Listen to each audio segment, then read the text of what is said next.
Here's a thought. Don't look back. You're not going that way. Author unknown. Well, here it is, March, a time to look ahead. A lot of people are looking back at a year ago because it was in this month that we all began to hear about coronavirus. Yeah, remember when jokes abounded with corona beer and Lyme disease? Not funny then, really not funny now. We heard about what was happening in Asia and thought, that's awful, those poor people. We'd been through SARS, we could relate. And then, because we live in, as Marshall McLuhan so aptly put it, a global village, the disease spread faster than you could book a flight, and it literally hit home. You'll remember for most kids, Friday, March 13th took on a different kind of meaning. It wasn't just a day for superstitions. It was the last day of school for a long time. For some, that was lucky, I guess, but for most, not at all. A lot of kids missed out on a whole bunch of experiences they'll never get a chance to relive, and it's taken a toll on them, as this whole pandemic has on us all. For Rob and me, that sinking feeling occurred earlier than the 13th. We had friends visiting us in California who'd gone to lunch with a pal, and then they heard she'd gotten tested for COVID, so we were all awaiting word. Had they inadvertently brought the virus back to our house with them? Turns out, no, but we were on alert just the same. Now, with these same friends, we went out in a maskless crowd for the last time, and this is where it gets embarrassing. In an attempt to show them a fun night, we had bought tickets to see a ventriloquist at a nearby casino resort. This guy had apparently won America's Got Talent or something, had his name atop every cab in Las Vegas. I'd seen it a million times, but I didn't know how to say it. I thought he was Terry Fator. Turns out, though, it's Fater, rhymes with tater, which is exactly what I thought of myself after seeing the show. No doubt, he was a man of many voices, but some of his act was just cringe-worthy. The one part that sticks out, Michael Jackson puppet. Yep, complete with possible child abuse jokes and lots of other alleged humor that made me glance around to see who was laughing. Our foursome might have been part of the few who might be labeled woke when it comes to jokes about molestation. Who knew? I held on to the ticket stub for I don't know how long or why, my last link to the before times. It also marked our last time in a casino, and we didn't even gamble. We didn't want to put Charles and Nancy through all that smoke and stuff.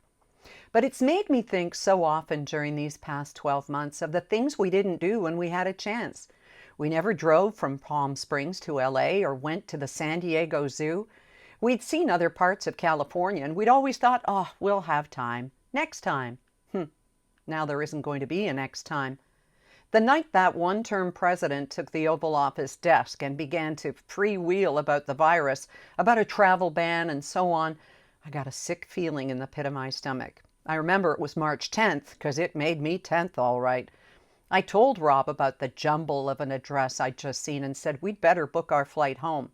At this point, we hadn't decided when we were going to come back. It took us hours and hours on the phone and days to get a flight that would accommodate Molly, because WestJet has an allocated number of pet spots. So we finally booked our tickets for March 17th. In that time, Rob had an exchange with a mechanic down there who had on a MAGA hat. And the guy, who also ran a gun shop, because of course he did, said they couldn't keep up with the demand for ammunition. Whatever this was a sign of, it wasn't good, and it added to that sick feeling. We got out, we got home, and as many of you know by now, we're not going back to that house. Now, if we'd known that when we were packing up to come back, we'd have brought a lot more personal stuff instead of having to have it shipped back later. But I had this feeling. I didn't know if it would be destruction from riots or what, that when I closed that front door, it might be the last time. And it was. Do I find myself California dreaming these days? Of course I do.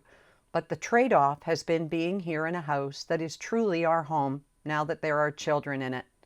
Could we have imagined how this would all turn out? Well, let me remind you how when some said that the lockdowns beginning in March might last all summer, we were all filled with dread and disbelief. Now, we can wish all we want, but this is our reality till we get vaccinated and our society begins to heal in more ways than one. We've had a pretty good look at who we are. We banded together for telethons and evening pot clanging until it seems everybody got tired of it. As we await our turns in line for the vaccine, we'll do what we have to do. Plenty of people have it worse in every way than we do. All we're being asked to do is wait, stay distanced. We can do this. With this new month comes not just looking back at March of 2020, but looking ahead to March 2021 and the hope that accompanies spring.